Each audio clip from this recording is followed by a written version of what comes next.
Hey there. So now I'm going to show you another case study of how we managed to achieve plus 16,500 in organic traffic for an e-commerce SaaS client. So they are a SaaS or software as a service product in the e-commerce space. And when they initially came to us in 2021, so they started or they asked for like us to do some keyword research for them because they were just starting out and that they were looking for some content ideas. So we did some keyword research, and they used their own writers and wanted us to do some ideate content ideas. So we did.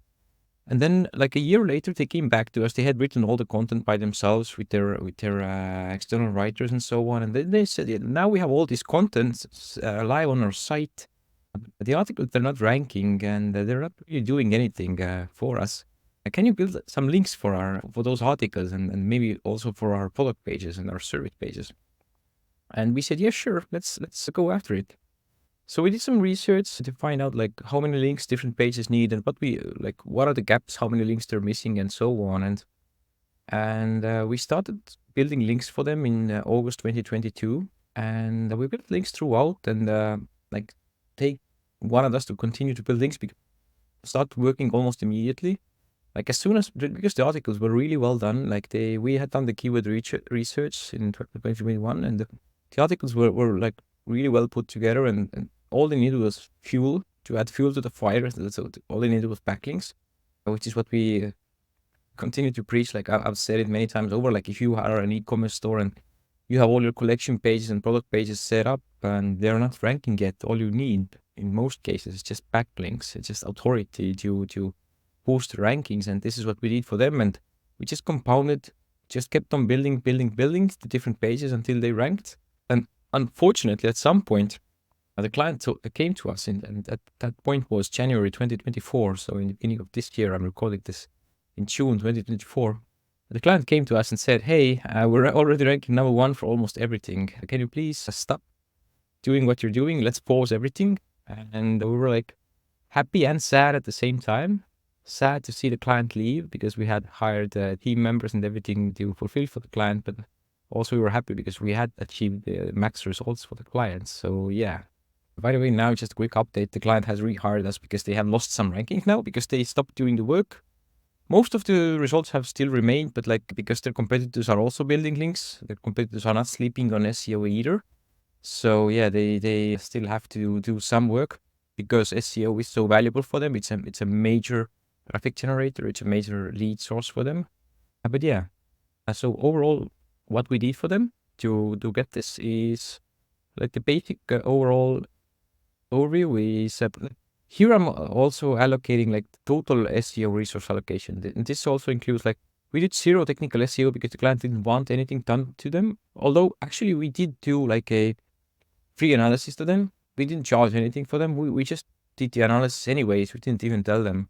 And we saw that the client had like a 100 out of 100 technical SEO score. So almost everything was perfectly done. So we didn't really have to do anything. We just saw that everything is already aligned and almost damn near perfect. And yeah, so 30% went into content. I'd say 5% of our resources went into the keyword research part, which was in depth. We spent tens of hours into it. We put tens of hours into it, and then they did the content part, and then we just did the backlinks. But yeah, overall, I think in terms of the total SEO resource allocation, 30% went into content, and then 70% went into backlink building. And so yeah, again, like I'm always preaching the 80-20 of SEO. Just try to be as lean as possible. Don't overdo the technical part and all the minor details that don't really move the needle. Don't be on the wrong side of the 80-20. Don't do the 80% that don't really do much. Spend 80% of spend most of your time doing the things that actually move the needle, and in most cases that's content from backlinks. And for e-commerce stores, if you're using Shopify or WooCommerce or all the major like software platforms that you can use to set up your e-commerce stores, they already do most of the heavy lifting in terms of technicalities, the SEO technicalities of setting up your e-commerce store.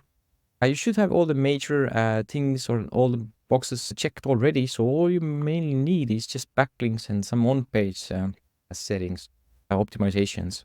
So yeah, and then if now we look into the ROI for the client, I calculated this until Q1 of 2024, which is when the client left us. Like they invested 2,000 per month into SEO. So the quarterly payment was 6,000, 2,000 per month times 3, so 6,000 per quarter. And so the blue columns here are the quarterly payments. The red line or the red area here is the cumulative investment into SEO. So how much in total by this period here have they invested into SEO? And this is how much the total return has been, or how much they have made from investing into SEO, how much money they made.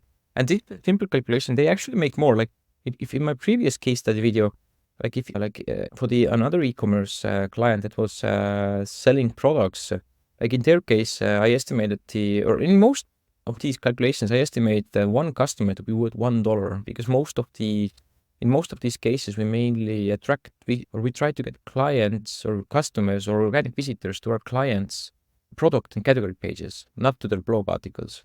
Blog articles are like a supplementary thing or like a complementary thing. It's like a nice to have, which we also do, but it's like something on the sidelines.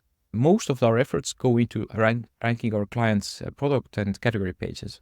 And so yeah, and then in these pages usually are the visitors to those pages are usually worth more than $1 per visitor. But in this case, just for simplicity's sake and just try to be conservative, we're estimating $1 per visitor. Although in this case, I know that for this client, each visitor is worth more than $1. But let's just, for simplicity and try to be conservative, let's just estimate $1.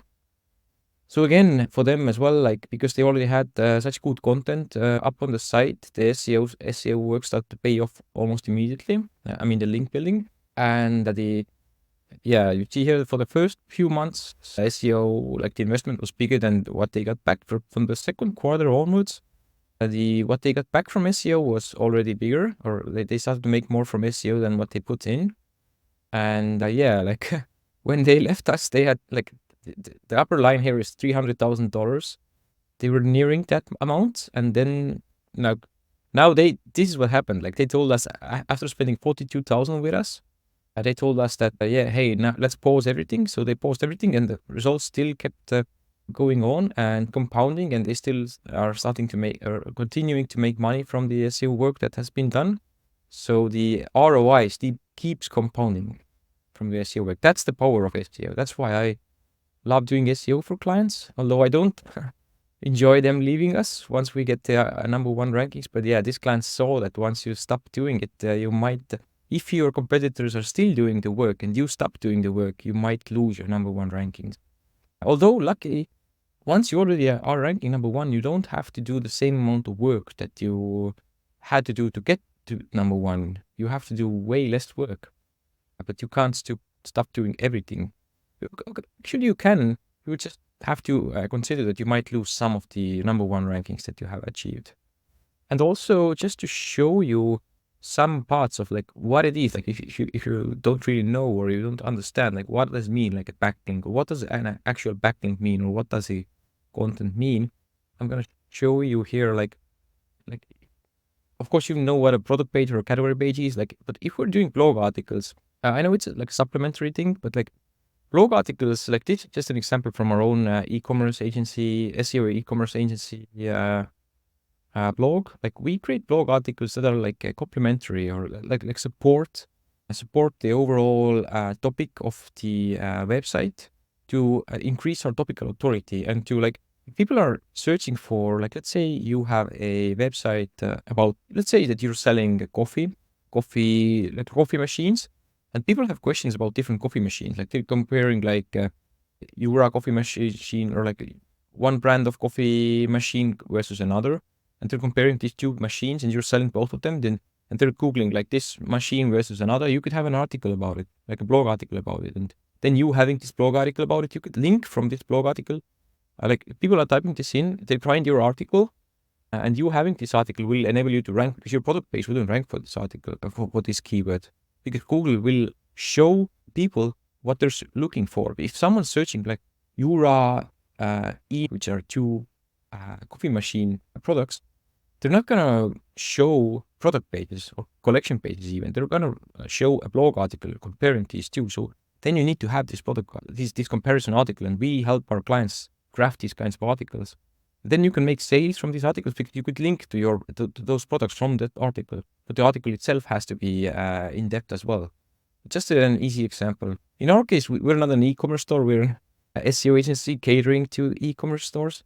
But yeah, for us as well, like we are trying to find out what are the questions that our clients that you are asking, and we are trying to answer these questions with our blog articles.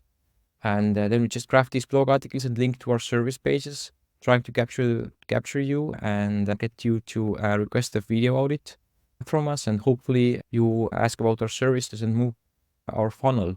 These blog articles are also what we do for our clients as well, and also optimize. Not just optimize or write the blog articles, but also optimize your blog or your product and category pages, and also build backlinks, which was what you show her 70%. And one just easy example, I'm just going to show you a backlink to our own site. This is just a backlink from Marketful, which is a marketing blog. 15 marketing case study examples with standard success stories. Recent one today is the 19th of June. So this was published 3 days ago.